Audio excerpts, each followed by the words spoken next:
Here's something new at the toy fair from a company called Furry Bear. 1:14 scale Boss House trailer. This one is also going to have the winding loads on it.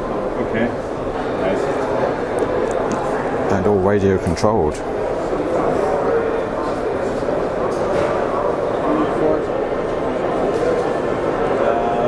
Two weeks ago, the far in Nuremberg.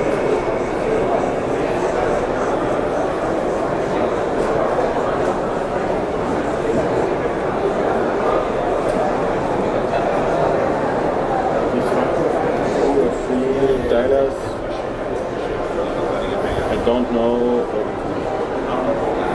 for Austrian markets.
These Volvos have already been manufactured and should be available end of February. Again in 1:32 scale. So a new Notaboom trailer, probably available in the second half of the year.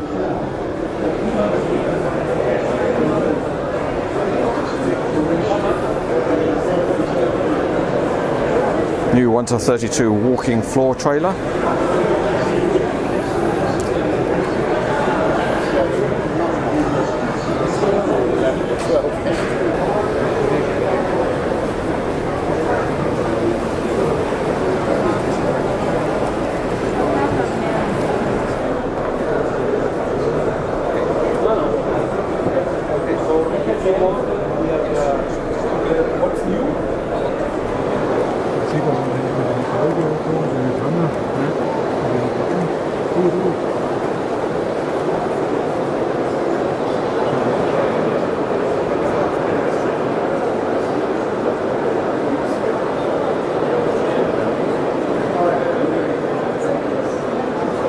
So I'm here with Joris Gielen of IMC Models. IMC are not displaying here again this year at the Toy Fair.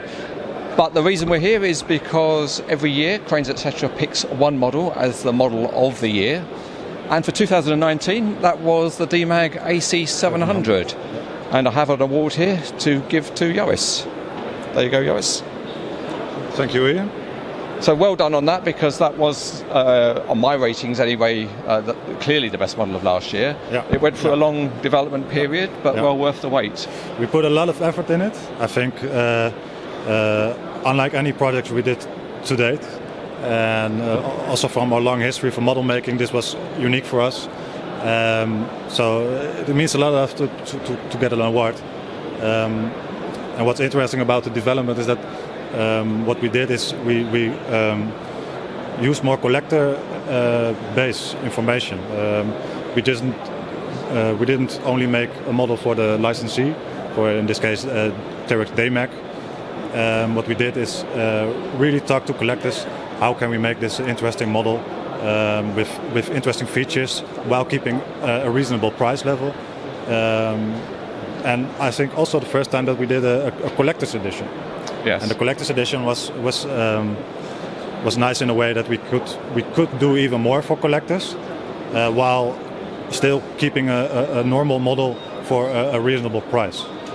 And now after under 1.5 years of development, we delivered Mammoth and DMAC. DMAC, which is now of course owned by Tadano. The first livery afterwards is now the Sarens, which is available as of this week. For the rest of the year, we have 3 models more scheduled. We'll announce it later this year. That's in different colours? Different color series, of course. Which is about approximately the good amount of quantity we want to produce each year. And of course, in the book of the AC700, you can see a lot of nice liveries we can make. And I can guarantee you all 3 are in the book. Okay. So certainly from my point of view, the collector's edition did make a big difference, I think, on the collectability of a model, and it's really nice to have a high quality book that talks about the real machine as well, because it kind of links the real machine with the model in a much closer way than you normally get. So, and I think we can also see that you've taken time to get the model right rather than being quick to get it out on time, if you like. Exactly. Actually, we delayed the model a couple of times because there were tiny differences that we were not satisfied. Normally, you would push the model to get it on time and make compromises, and in this case, we took our time, and thankfully the collectors understood this project, and the developer blog that we wrote, so I think brought a lot of sense to the project, and we're really happy with it. Actually, we're so happy with it that we're already scheduling the next big project, maybe even bigger than the AC700 for the coming years. Okay, so no doubt if that's a model of similar or even bigger sized crane, that's got some way to go before we see it hit the market, but will we hear something about it this year, do you think? Yeah, this announcement will be, I think, more in the summer 2020, and then production of development will be already on the way, but expect at least a year development time to get everything perfect on time. Good. Well done on the award, Joris, and we look forward to the next big one. Thank you, Ian.